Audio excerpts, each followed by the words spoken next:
नमस्कार, स्वागत है आपका। मैं हूं आपके साथ सुमित गुप्ता। आप देख रहे हैं हमारे राजस्थान बुलेटिन की शुरुआत में बात doctor Archana Sharma suicide case के मुख्य आरोपी की। बल्या जोशी को एक दिन के पुलिस रिमांड पर भेज दिया गया है। बल्या जोशी को दौसा की ACJM 2 कोर्ट में पेश किया गया था। 29 मार्च को लालसोट में डॉक्टर अर्चना शर्मा ने सुसाइड किया था। इस केस में बल्या जोशी मुख्य आरोपी माना गया, जो फरार चल रहा था, लेकिन पुलिस ने 28 अप्रैल को मुख्य आरोपी जोशी को गिरफ्तार किया। Doctor Archana Sharma suicide case में अब तक 8 आरोपी गिरफ्तार हो चुके हैं। बल्या जोशी को कल फिर से कोर्ट में पेश किया जाएगा।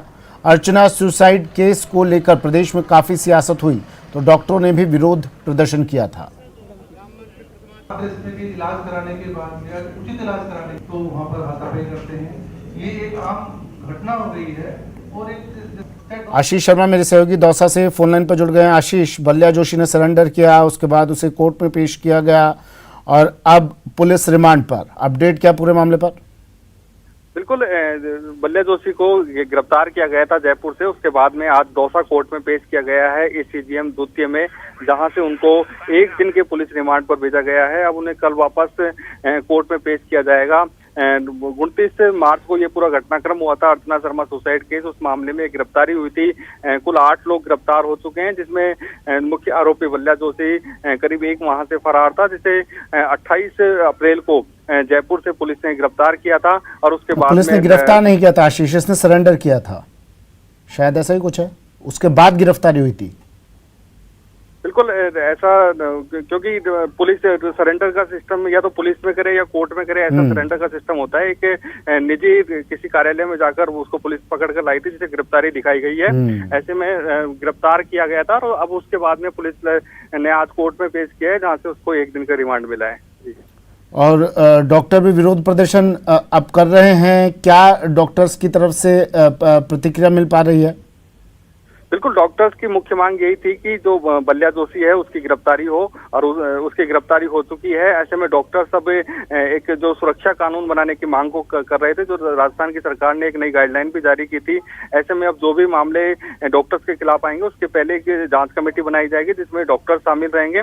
और उसके बाद में ही यदि कोई लापरवाही सामने आती है किसी डॉक्टर की ऐसे केसों में, तो उनके खिलाफ मुकदमा दर्ज किया जाएगा। ऐसे में मुकदमा दर्ज होने से पहले अब जांच होगी और जांच के बाद ही मुकदमा दर्ज किया जाएगा। ऐसे में जो डॉक्टर्स की मांग थी, अधिकतर मांगे सरकार ने मान ली है। वहीं पुलिस ने भी अब तक इस पूरे प्रकरण में 8 आरोपियों को गिरफ्तार कर लिया है। अब पुलिस इस मामले में और अन्य आरोपी यदि होंगे तो उनकी गिरफ्तारी का प्रयास कर रही है, नहीं तो आगामी कुछ दिनों बाद में कोर्ट में चालान पेश किया जाएगा इस मामले में। क्या ये साफ हो पाया आशीष, ये आखिरी सवाल है मेरा, क्या ये साफ हो पाया 8 आरोपी गिरफ्तार हो चुके हैं? कितने आरोपी और फरार चल रहे हैं? कितनों की तलाश की जा रही है अभी? बिल्कुल, पुलिस से हमारी लगातार बात हो रही है। पुलिस सूत्रों का यही कहना है कि अब इस पूरे मामले में मुख्य आरोपी बल्या जोशी फरार था, बाकी सभी करीब आरोपी गिरफ्तार हो चुके हैं। ऐसे में 8 आरोपी ही पुलिस मान रही है और 8 आरोपियों को गिरफ्तार कर लिया है। अब जैसे ही कल इनको कोर्ट में पेश किया जाएगा, उसके बाद में पुलिस चालान पेश करने की तैयारी करेगी। ठीक है, शुक्रिया आशीष तमाम जानकारी के लिए। Doctor Archana Sharma suicide case, 8 आरोपी अब तक गिरफ्तार हो चुके हैं। बल्या जोशी को कल फिर से कोर्ट में पेश किया जाएगा। पुलिस रिमांड पर बल्या जोशी। वहीं बहुचर्चित डॉन देवा गुजर हत्याकांड के एक सह अभियुक्त भैरू गुजर की गिरफ्तारी पुलिस के लिए चुनौती बनी हुई है। पुलिस की टीम ने अब तहसीलदार, पटवारी और पंचायत से भैरू गुजर की संपत्ति का ब्यौरा मांगा है, ताकि जल्द से जल्द उसकी संपत्ति को कुर्क किया जा सके। शातिर बदमाश भैरू गुजर पिछले 28 दिन से फरार है। पुलिस की टीम कोटा ग्रामीण, झालावाड़, MP बॉर्डर के आसपास के जंगलों को खंगाल रही है, लेकिन अभी तक उसका सुराग नहीं मिला है। आपको बता दें, 4 अप्रैल को रावत भाटा के एक सैलून में हथियारों से लैस बदमाशों ने डॉन देवा गुजर की हत्या कर दी थी। हत्या के बाद आरोपियों का भागते हुए CCTV फुटेज सामने आया था। इस केस में पुलिस अब तक भैरू गुजर के बेटे कालू और भाई बाबूलाल गुजर समेत 24 आरोपियों की गिरफ्तारी कर चुकी है।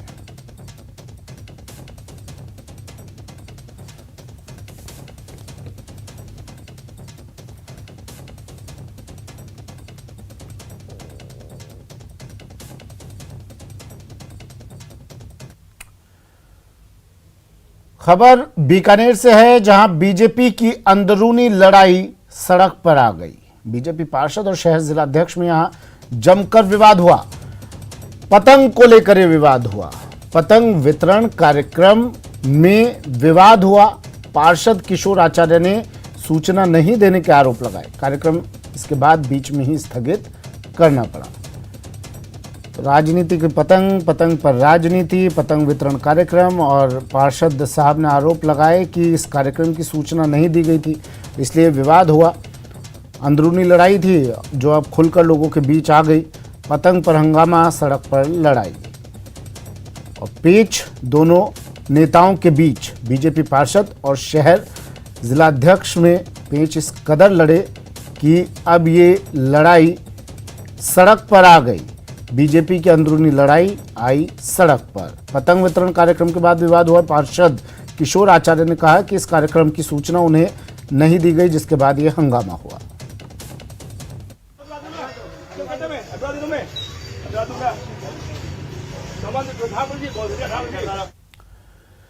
और अब बात बेखौफ चोरों की, जो प्रदेश में लगातार चोरी की वारदातों को अंजाम दे रहे हैं। कुछ तस्वीरें आपको दिखा देते हैं। टीवी स्क्रीन पर चोरों की धमा चौकड़ी की 3 तस्वीरें आप देख रहे हैं। पहली तस्वीर जोधपुर की है, जहां राय बहादुर बाजार में खड़ी एक बाइक पर चोरों ने हाथ साफ कर दिया। दूसरी तस्वीर सीकर की है, जहां हॉस्पिटल की पार्किंग से बाइक चोरी हो गई। तीसरी तस्वीर बीकानेर की है, जहां मकान में करीब 50 लाख की चोरी हुई।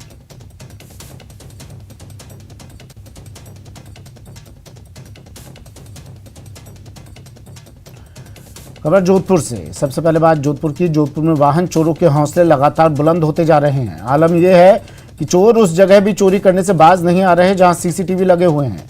ताजा मामला जोधपुर के उदय मंदिर थाना क्षेत्र का है, जहां राय बहादुर बाजार क्षेत्र में खड़ी एक बाइक पर चोरों ने हाथ साफ कर दिया। बताया जा रहा है कि मगरा पुंजला इलाके के रहने वाले हरेंद्र राय बहादुर बाजार आया था और बाइक खड़ी करके मार्केट के अंदर सामान लेने गया। इधर चोरों ने उसकी बाइक उड़ा ली। पुलिस अब सीसीटीवी तस्वीरों के आधार पर चोरों की तलाश कर रही है।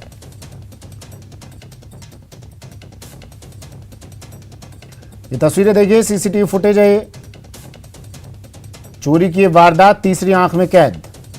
चोर आता है, चेहरा ढका हुआ, हेलमेट पहने हुए, बाइक निकाली और वहां से 9-2-11 कितनी आसानी से ये यहां से बाइक लेकर फरार। ये देखिए किस तरह पार्किंग में खड़ी हुई बाइक पर हाथ साफ। बीच बाजार से बाइक चोरी। लोग गुजर रहे हैं, राहगीर आ रहे हैं, जा रहे हैं, लेकिन इस चोर को किसी का खौफ नहीं। बेखौफ अपराध।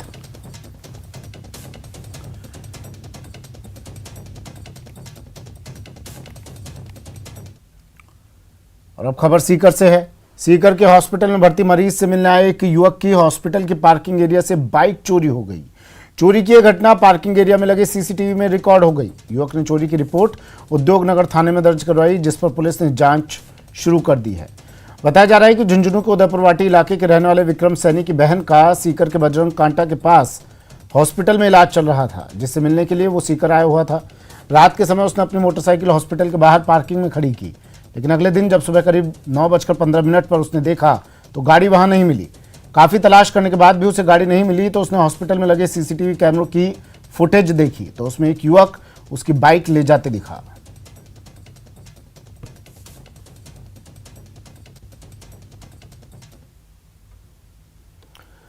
बीकानेर में मकान में हुई चोरी। बज्जू में, बीकानेर के बज्जू में एक मकान में करीब 50 लाख के माल पर हाथ साफ कर दिया चोरों ने। 60 तोला सोना और 10 लाख नकदी यहां से चोरी कर ले गए।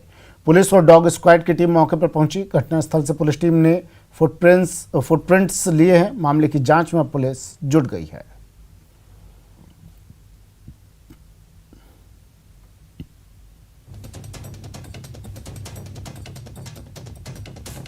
बीकानेर में इस चोरी की वारदात को अंजाम दिया गया। 50 लाख के माल पर हाथ साफ कर दिया। एक घर में 60 तोला सोना और 10 लाख की नकदी इस घर से चुराकर चोर ले गए। पुलिस और डॉग स्क्वाड की टीम मौके पर पहुंची।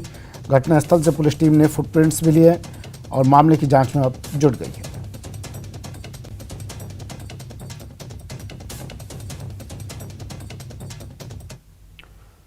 बात अब पानी के लिए मचे कोहराम की। कोटपुतली से खबर है। कोटपुतली में लोग परेशान हैं, हलकान हैं। पानी को लेकर कोहराम मचा हुआ है। यहाँ पर स्थानीय लोगों ने प्रदर्शन किया। अलवर सीकर स्टेट हाईवे पर जाम लगा दिया लोगों ने।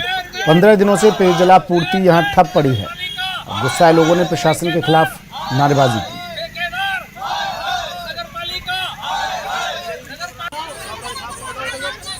बांसु रोड पर पिछले 15 दिनों से पेयजल आपूर्ति बाधित हो रही है। पेयजल संकट से परेशान स्थानीय लोगों का गुस्सा फूट पड़ा और उन्होंने अलवर सीकर स्टेट हाईवे पर जाम लगा दिया। बड़ी संख्या में यहां महिला पुरुष पहुंचे, जमकर नारेबाजी की।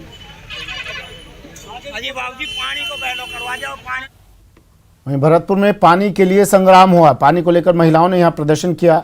खाली बर्तनों को लेकर महिला यहां जलदाय कार्यालय पहुंची। कार्यालय में अधिकारियों नदारद मिले। महिलाओं ने इसके बाद जमकर रोष जताया। पानी की परेशानी से जूझ रही महिलाओं ने मामले से उच्चाधिकारियों को अवगत भी करवा दिया है। कर्मचारियों को महिलाओं ने इसके बाद जमकर खरी खोटी सुनाई। नदबई जलदाय कार्यालय का ये पूरा मामला।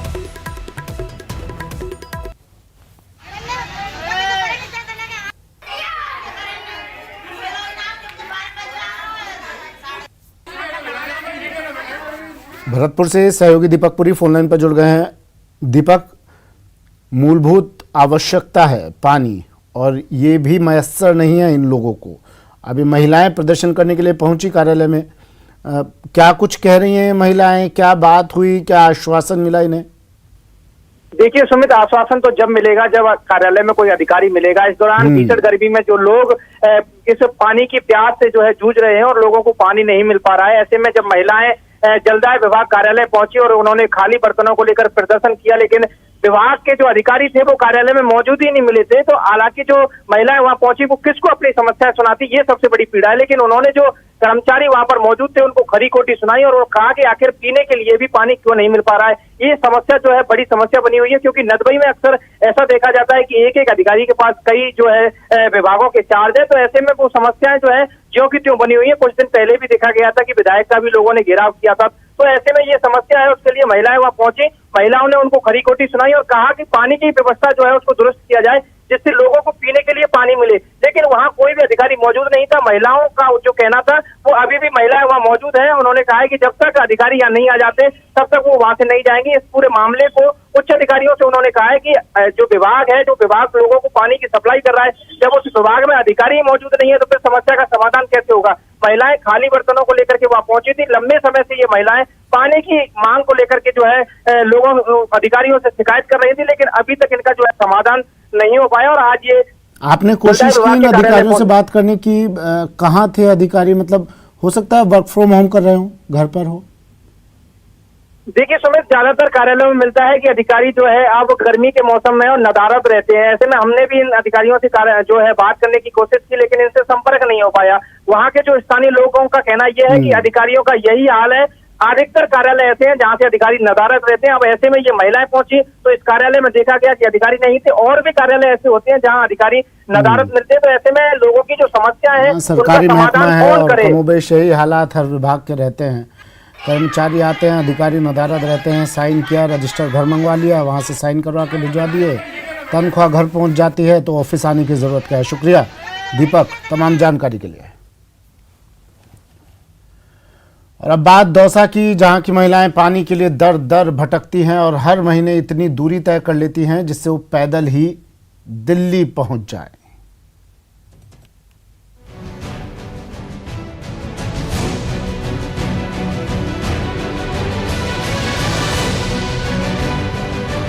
आसमान से आग बरस रही है, फिर भी कोई ठहरने को तैयार नहीं। धरती तवे सी जल रही है, फिर भी संघर्ष जारी है। संघर्ष घड़े भर पानी के लिए।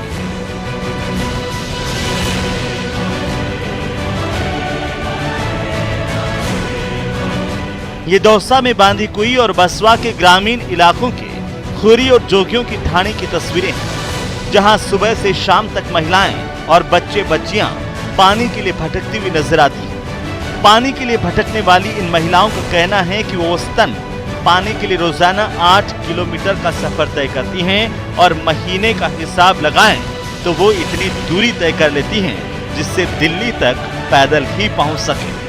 पानी के लिए तो बहुत समस्या है, जो 2-2 किलोमीटर दूर जाना पड़ रहा है पानी के लिए।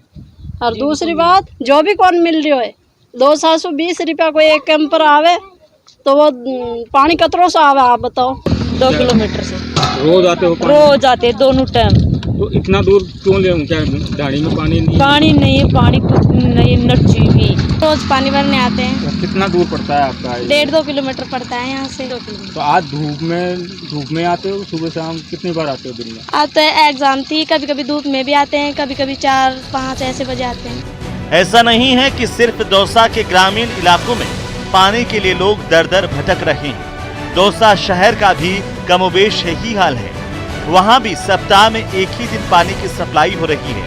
इस मुद्दे पर जब हमने चिकित्सा मंत्री से बात की तो उनका कहना था कि बस 2 साल की बात है, जैसे ही ईसरदा बांध का काम पूरा हो जाएगा पानी की समस्या भी खत्म हो जाएगी। अब बहुत ज्यादा देर नहीं, अब 2 साल के अंदर अंदर दौसा के जिले को पूरा ईसरदा का पानी मिलेगा।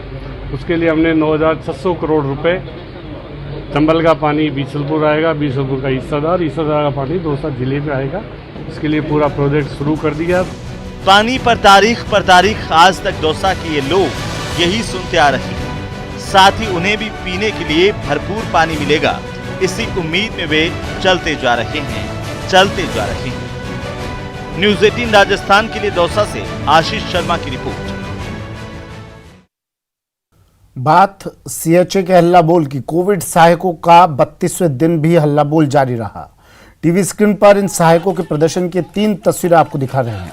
पहली तस्वीर जयपुर की है, दूसरी तस्वीर डूंगरपुर की और तीसरी तस्वीर टोंक की है, जहां कोविड स्वास्थ्य सहायक अपने हक के लिए मैदान में डटे हुए हैं।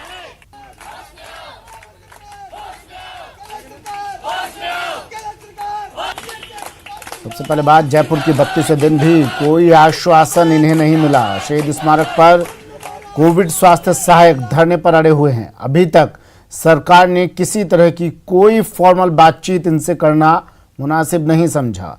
32वें दिन भी धरने पर सीएचए बैठे हैं, मांग पर अड़े हुए हैं ये कोविड स्वास्थ्य सहायक। सौरभ गृहस्थी मेरे सहयोगी हमारे साथ सीधा एक बार फिर से जुड़ गए हैं शहीद स्मारक से, जहां ये कोविड स्वास्थ्य सहायक पिछले 32 दिनों से बैठे हैं। सौरभ, मौसम में बदलाव हो रहा है, अब तो आंधी आ रही है, तेज धूप की जगह हल्की फुल्की बूंदाबांदी भी हो रही है, लेकिन इनके इरादों में कोई बदलाव नहीं हो रहा। ये लोग अडिग हैं अब भी। इसलिए अपने को अपनी ईमानदारी से अपना वर्क करो। कोई जी बिल्कुल, देखिए बदलाव हो रहा है तो इनकी रणनीति में हो रहा है। हर रोज के साथ अलग आंदोलन की अलग रणनीति लेकर ये लोग लगातार 32वें दिन भी जुटे हुए हैं और अपना आंदोलन जो है वो लगातार जारी रखे हुए हैं। संख्या में कोई कमी नहीं है। उम्मीद भी लगभग बरकरार है कि आज नहीं तो कल जो है वो इनकी मांग जो है वो पूरी होगी और हर तरह की कोशिश जो है वो तमाम कोविड स्वास्थ्य सहायक कर रहे हैं कि किसी भी तरह से जो उनकी मांग है संविदा पर वापस से ज्वाइनिंग की, तो वो मांग जो है वो उसी को लेकर डटे हुए, अड़े हुए और लगे हुए, ताकि किसी भी कितने भी दिन भी गुजर जाए इनकी मांग जो है वो पूरी हो पाए। तो आप देख सकते हैं ये तस्वीर जो है शहीद स्मारक पर है। आज कुछ अपडेट है उसको लेकर बात करते थे। आज कोई अपडेट है, कहीं से कोई आश्वासन कुछ मिला है? देखिए, आज हमारा एक डेलीगेशन 3 सदस्यीय डेलीगेशन जो चैल जी एआईसीसी के सेक्रेटरी हैं ओबीसी मोर्चा के, उनके नेतृत्व में गया था और उन्होंने देवाराम जी सैनी से मुलाकात की है। वहाँ पे उन्होंने देवाराम जी ने यही कहा है कि वॉलंटियर फोर्स को कैंसिल कर दिया गया, उसके बाद आपकी जो भी प्रोसेस है वो चल रही है और वो प्रोसेस में अभी 2-3 दिन का वक्त लग सकता है। तब तक के लिए आप यहाँ पे उन्होंने आंदोलन खत्म करने जैसी ऐसी कोई बात नहीं कही है। कहा कि प्रोसेस चल रही है और उस पे आपका काम चल रहा है और वो काम आपको मतलब गतिशील तरीके से चल रहा है, आपको जल्द ही उसके परिणाम मिलने वाले हैं। हमने कहा सीएम साहब से हमारी मुलाकात करवा दीजिए, तो उन्होंने यही कहा कि जैसे ही काम हो जाता है तो आपकी सीएम साहब आपको बुलाएंगे और इसी क्रम में हम कल यहाँ से एक हेल्पलाइन नंबर जारी करेंगे अशोक गहलोत जी के जन्मदिन पे। और पूरे जयपुर में जब तक आंदोलन चलेगा, किसी को भी ब्लड की आवश्यकता होगी, किसी भी पेशेंट को, तो उसको यहाँ से जाके हम ब्लड दे के आएंगे। और अभी परमिशन लगाई हुई है, अगर परमिशन मिलती है ब्लड डोनेशन कैंप की, तो हम यहाँ पे एक बड़ा ब्लड डोनेशन कैंप भी करेंगे गहलोत साहब के जन्मदिन पे। कल सीएम साहब का बर्थडे है और साथ में ईद का भी मौका है, तो ईद को लेकर आप लोग कुछ करने जा रहे हैं? हाँ, ईद का कल हमारी रोजा इफ्तार पार्टी रखी गई थी। यहाँ पे इफ्तारी जो खोली थी, रोजा खोला था हमारे मुस्लिम भाइयों ने और यहाँ से एक संदेश गया है भाईचारे का कि यहाँ पे सब अमन चैन भाईचारा चाहते हैं और यहाँ से दुआ की गई कि हमारी मांगों को गहलोत साहब स्वीकार करें और ईद हम घर जाके मनाएं, इस तरीके की हमने दुआ की गई। और कल भी हमारे यहाँ पे जो ईद है वो मनाई जाएगी और खाना भी स्पेशल विशेष रहेगा। क्या उम्मीद है, क्योंकि जिस प्रकार से आप बता रहे हो कि देवराम सेवनी जी से मिले, कोई उम्मीद बंदी है आप लोगों को? हाँ जरूर, उम्मीद अच्छी उम्मीद है, पर जहाँ तक आंदोलन की बात है, उम्मीद हमारे रोज मजबूती आंदोलन को मजबूत कर रही है, जो भी उम्मीदें बन रही हैं। पर जहाँ तक आंदोलन की बात है, आंदोलन जब तक चलेगा जब तक हमारे हाथ में ऑर्डर नहीं आ जाता है, हमारी नौकरी वापस नहीं आ जाती है। नौकरी वापस नहीं आती तब तक आंदोलन जो है वो जारी रहेगा। और अब इनके चेहरे देख लीजिए सुमित, किस प्रकार के चेहरे जो है वो हो रहे हैं। पिछले 32 दिनों से लगातार एक टाइम का भोजन जो है वो ये लोग कर रहे हैं और साफ तौर पर एक तरह से निराशा तो इनके चेहरों पर दिख ही रही है, क्योंकि देखिए घर परिवार छोड़कर ये तमाम लोग यहाँ पर जुटे हुए हैं और हर कोई यही चाहता है कि जो संविदा पर नौकरी 10 मिनट। जी बिल्कुल, क्रमिक अनशन भी जो है वो किया जा रहा है। हर रोज जो है वो क्रमिक अनशन 5 लोग यहाँ पर कर रहे हैं। लेकिन कुछ देखिए, एक महिला की तस्वीर दिखाना चाहूंगा फिर से। ये तस्वीर जो है वो इस प्रकार की तस्वीर लगातार यहाँ से देखने को मिलती है कि महिलाएं अपने बच्चों के साथ यहाँ पर पहुंची हुई हैं और प्रदर्शन जो है वो लगातार कर रही हैं। घर वालों की अलग समस्याओं के बावजूद, अलग तरह की दिक्कतों के बावजूद यहाँ पर तमाम ये महिलाएं अलग अलग जिलों से आई हुई हैं। कोई 300 किलोमीटर से यहाँ पर पहुंचा हुआ है, कुछ बांसवाड़ा जैसे 550 किलोमीटर से दूर यहाँ पर पहुंचकर जो है वो अपना आंदोलन जो है वो जारी रखे हुए। तो आंदोलन लगातार जारी है। हर इन लोगों की यही उम्मीद है कि अगर बात हो सके, आपके कुछ यहाँ के मुस्लिम समुदाय के लोग भी होंगे जो रोजा रखे हुए हैं, इस धूप में, इस तपती गर्मी में, दोपहरी में यहाँ बैठे हैं, कितनी मुश्किलें उन्हें यहाँ मतलब झेलनी पड़ रही है। मुश्किलातों का सामना तो खैर ये सभी लोग कर रहे हैं, लेकिन उनसे अगर आपकी बात हो सके सौरभ। जी बिल्कुल, देखिए मेरे साथ सोहेल हैं, ये भी कोविड स्वास्थ्य है कि आप लोग रोजा रख रहे होंगे, किस तरह की मुश्किलें आप लोगों को आ रही है इस दौरान, क्योंकि रोजा अपने आप में एक मुश्किल भरा काम होता है, इसलिए से कितनी मुश्किलें आप लोगों को आ रही है और कल तो ईद है। देखो, मैं हमारे माननीय मुख्यमंत्री को बताना चाहता हूं कि हम पिछले 3 तारीख से हमारे रोजे चालू थे। हमारे कुछ भाई बहन साथी हम यहाँ पिछले 3 तारीख से रोजे रख रहे हैं कंटिन्यू पूरे 30 दिन से, और हमें सुबह शहरी में 3 बजे 4 बजे उठना पड़ता है और बहुत बुरी परिस्थिति से हमें गुजरना पड़ रहा है। हम पानी पी के रोजा रख रहे हैं, कुछ साथी हमारे भूखे रह के भी रोजा रख रहे हैं और हम इस तपती हुई धूप में बैठे हुए हैं अपने रोजे रखकर, लेकिन अभी तक हमारी कोई मांग को सकारात्मक जवाब नहीं मिला है। और कल हमने रोजा इफ्तियार की एक पार्टी का प्रोग्राम यहाँ पे रखा था। हम सभी भाई बहनों ने एक मंच पर रोजे का प्रोग्राम रखकर और रोजा इफ्तियार का प्रोग्राम रखा यहाँ पे और वो सभी को रोजा खुलवाया गया। और कल हमारे ईद का प्रोग्राम है, तो माननीय मुख्यमंत्री अगर हमारा आज शाम तक भला कर देते हैं तो हमारे माँ बापों के बीच में जाकर हम ईद का त्यौहार मना सकते हैं, वरना हम इस शहीद स्मारक पर यहीं ईद मनाएंगे और यहीं खीर सेवइयों से सभी को खिलाई जाएगी और यहीं ईद मनाई जाएगी। तो यहाँ पे कल खीर सेवइयों का दौर रहेगा, क्योंकि 30 दिनों में तो कोई मीठा खाने मिला नहीं होगा आप लोगों को। बिल्कुल, 30 दिन में कोई मीठा खाने को नहीं मिला। पानी से और सूखे पूके कैसे भी करके हम रोजे कर रहे थे, लेकिन कल यहाँ पर सभी भाई बहनों की बदौलत से यहाँ पे खीर और सेवइयों से यहाँ पे ईद मनाई जाएगी जश्न से। तो सुमित, आपने सुना कल ईद का प्रोग्राम रहने वाला है शहीद स्मारक पर। इन तमाम लोगों के आंदोलन प्रदर्शन आपने कई कवर किए हैं सौरभ, हमने कई आंदोलन प्रदर्शन देखे हैं, लेकिन इस तरह के बहुत गिने चुने आंदोलन होते हैं, ना किस तरह की कोई हिंसा है, ना कोई शोर शराबा है, ना तोड़फोड़ है। ये लोग पिछले 1 महीने से शांति से यहाँ पर धरना दे रहे हैं और एक अनूठी पहल कल कर रहे हैं।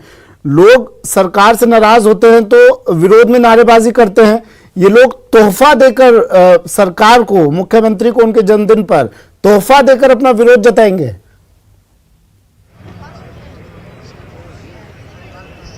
जी बिल्कुल, देखिए आपने सही कहा, आंदोलन तरह तरह के होते हैं, कई विरोध देखने को मिलते हैं, कई धड़े जो है वो आंदोलन के बीच में बंटते हुए नजर आते हैं, लेकिन यहाँ पर कोई धड़ा जो है वो नजर नहीं आता। और ना ही इन्होंने एक भी दिन, इन 32 दिनों में एक भी दिन ऐसा रहा हो जब इनको इन्होंने कुछ ऐसी हरकत की हो जिसके चलते गलत मैसेज जाए। इन लोगों ने कभी भी ऐसा कोई भी काम नहीं किया, ना तो कोई रास्ता जाम किया, ना कोई ऐसे नारेबाजी करने को मिली। और अब तो कल चूंकि मुख्यमंत्री का जन्मदिन भी है और ईद भी है, तो कल ये लोग अपना ब्लड डोनेट करना चाहते हैं। इसको लेकर पुलिस कमिश्नरेट में एक अनुमति भी मांगी, हालांकि अभी तक अनुमति नहीं मिली है। तो इन्होंने ये प्लान बनाया कि एक हेल्पलाइन नंबर जो है वो जारी करेंगे, जयपुर में जिसको भी जरूरत होगी तो ये लोग वहां जाकर जो है वो ब्लड डोनेट कर देंगे। साथ ही ईद का जो मौका है उस लिहाज से यहाँ पर ईद जो है वो मनाई जाएगी। खीर और सेवैयां बनाने का इन्होंने प्रोग्राम रखा है और ज्यादातर हिंदू समाज से लोग हैं, तो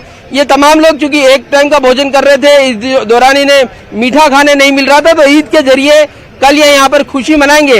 एक और बात मैं बता देना चाहता हूँ, जो जिस प्रकार मैंने पहले भी शायद आपको बताया, सुमित, देखिए ये जो टेंट है ये करीब 1 लाख रुपए इसका जो है वो इनको किराया लगा था और कुछ दिनों तक ये बहुत परेशान भी नजर आए थे। लेकिन उसके बाद चूंकि जिस तरह से इनको लगा कि ये आंदोलन जो है वो लंबा खींचेगा, इस लिहाज से इन्होंने ये टेंट और ये तमाम चीजें जो है वो खुद ही अपने हिसाब से खरीद ली, ताकि जब जितने दिन भी आंदोलन चले ये लोग यहीं बैठे रहेंगे। और जिस प्रकार से भी पैसा इकट्ठा करना पड़ रहा है, तो ये तमाम लोग खुद अपने पैसों जो है वो इकट्ठा कर रहे हैं और अपने आंदोलन को लगातार आगे बनाए रखे हुए हैं। जी अच्छा, यहाँ पर हनुमान बेनीवाल भी आए थे, उन्होंने भी बातचीत की थी, उसके बाद किसी तरह का कोई बदलाव, कोई आश्वासन कुछ हुआ उसके बाद?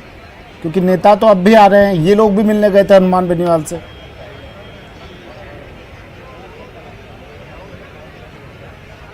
जी बिल्कुल, देखिए हनुमान बेनीवाल यहाँ पर पहुंचे थे और उन्होंने इनकी मांग का समर्थन किया था और साथ ही ये भी कहा कि उनके समर्थन में वो खड़े हैं और उनकी आवाज जो है वो उठाते रहेंगे। लेकिन ये काम जो है वो राज्य सरकार को करना है, इस लिहाज से जो पहले राज्य सरकार के नुमाइंदों के तौर पर कहा जा सकता है कि विधायक हरीश चौधरी यहाँ पर पहुंचे थे और खूब आश्वासन दिए थे। ये प्रताप सिंह खाचरियावास से भी मिल के आए, उन्होंने भी आश्वासन दिया था, लेकिन वो आश्वासन अब तक जो है वो जमीन पर, धरातल पर जो है वो पूरा होता नजर नहीं आ रहा। हालांकि तमाम लोग अभी भी इनको यही आश्वासन दे रहे हैं कि आप लोगों के लिए कुछ बेहतर होगा, मुख्यमंत्री खुद इसकी मॉनिटरिंग कर रहे हैं, वो कुछ करेंगे। क्या कुछ किया जा सकता है, क्योंकि सुमित इन लोगों को संविदा पर लगाना भी आसान नहीं है। देखिए 300 करोड़ सालाना का बजट है और वो बजट जो है वो राज्य सरकार किस मद में देती, तो उन सरकार के सामने भी चुनौती है। अब देखना होगा कि क्या कुछ समाधान जो है वो निकल कर सामने आ पाता है। बिल्कुल, चलिए हम भी उम्मीद करते हैं ईद इनकी मीठी हो, सरकार की तरफ से कोई ऐसा आश्वासन मिले कि इन सबके चेहरे खिले और मुंह मीठा हो जाए। शुक्रिया सौरभ, अपडेट आपसे हम लेते रहेंगे। फिलहाल शुक्रिया तमाम जानकारी के लिए, तस्वीरें दिखाने के लिए। जयपुर में पिछले 32 दिनों से इन कोविड सहायकों का धरना लगातार चल रहा है, लेकिन समाधान नहीं निकलने के बाद अब सभी जिला मुख्यालयों पर धरने का कार्यक्रम बनाया गया है। इसी सिलसिले में टोंक में कोविड स्वास्थ्य सहायकों ने प्रदर्शन किया। डाक बंगले से कलेक्ट्रेट तक रैली निकालकर कलेक्ट्रेट पर धरने पर बैठ गए। टोंक में कोविड सहायकों के धरने को बीजेपी ने भी समर्थन दिया है। पूर्व विधायक अजीत मेहता और बीजेपी जिला अध्यक्ष राजेंद्र पराना कोविड सहायकों के धरने में शामिल हुए। पिछले 32 दिनों से सीएचए का प्रदर्शन राजधानी जयपुर में चल रहा है और आज जिला मुख्यालय पर सीएचए का प्रदर्शन है और यहाँ ये आए हैं कलेक्टर को ज्ञापन देने और यहाँ पर ये सीएचए को बुलाने की मांग को लेकर के धरने पर बैठ गए हैं। लगातार सीएचए 32 दिनों से जयपुर में प्रदर्शन कर रहे हैं और आज जिला मुख्यालय पर ये डाक बंगले में इकट्ठा होकर यहाँ कलेक्टर को ज्ञापन देने के लिए यहाँ पर आए हैं और यहाँ बीजेपी का समर्थन है। बीजेपी के पूर्व विधायक अजीत सिंह मेहता है, वो उनके समर्थन में आए हैं। सीएचए का प्रदर्शन है, लगातार इनकी मांग है, 32 दिनों से चल रही है। आज ये जिला मुख्यालय पर आए हैं और आप इनको समर्थन दे रहे हैं। किस तरह की मांगे इनकी है और किस तरह से आप सरकार से मांग करना चाहते हैं?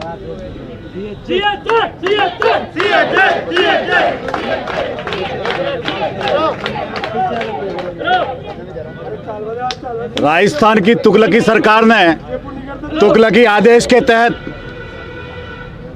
सीएचए कर्मचारियों को 31 मार्च को एक तुगलकी आदेश के तहत इन सबको पूरे राजस्थान के अंदर हटाया गया है।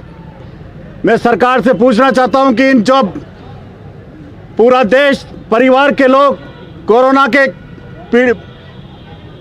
के जो पीड़ित थे, बीमार थे, उनसे दूर चल रहे थे, उस वक्त ये सीएचए के कर्मचारी, सीएचए के लोग पूरे प्रदेश के अंदर अपनी सेवाएं दे रहे थे। किस तरह की मांग आप सरकार से कर रहे हैं? इनको जो इनकी मांगे हैं उनमें से कौन कौन सी मांगे जो आप सरकार के इनके समर्थन वाके सरकार से मांग करना चाहते हैं? गहलोत सरकार को जब बात करती है कि बेरोजगारी को दूर करेंगे, केंद्र सरकार से बेरोजगार की बात करती है, जब सीएचए के कर्मचारियों को हटाया गया, इनको नियमित करने की बात करना चाहिए थी। क्या आवश्यकता थी कि एक तुगलकी आदेश के तहत इन सबको हटा दिया गया है? बिल्कुल, बीजेपी का कहना है कि तुगलकी आदेश के बाद इन सभी सीएचए को हटा दिया गया है और सरकार से मांग करके इनको नियमित किया जाए। कुछ सीएचए हमारे साथ है, उनसे बात करने की कोशिश करेंगे किस तरह की मांगे हैं और आज जिला मुख्यालय पर आप प्रदर्शन कर रहे हैं, किस तरह की मांगों को लेकर प्रदर्शन कर रहे हैं? हमें हमारे 28,000 साथी जयपुर में आज 32 दिन से धरने पे बैठे हैं और हम अभी राजस्थान के प्रत्येक जिले में प्रदर्शन कर रहे हैं। हमारी मुख्य मांगे हैं, हमें सुविधा कैडर 2022 में शामिल किया जाए। प्रदेश भर के जिला मुख्यालयों पर ये प्रदर्शन कर रहे हैं और यहाँ टोंक जिला मुख्यालय पर सीएचए धरने पर बैठ गए हैं। सीएमएचओ को बुलाने की मांग को लेकर ये कोशिश कर रहे हैं कि इनकी जितनी भी मांगे वो मान ली जाए। चलिए वक्त एक ब्रेक का, जल्द हाजिर होंगे।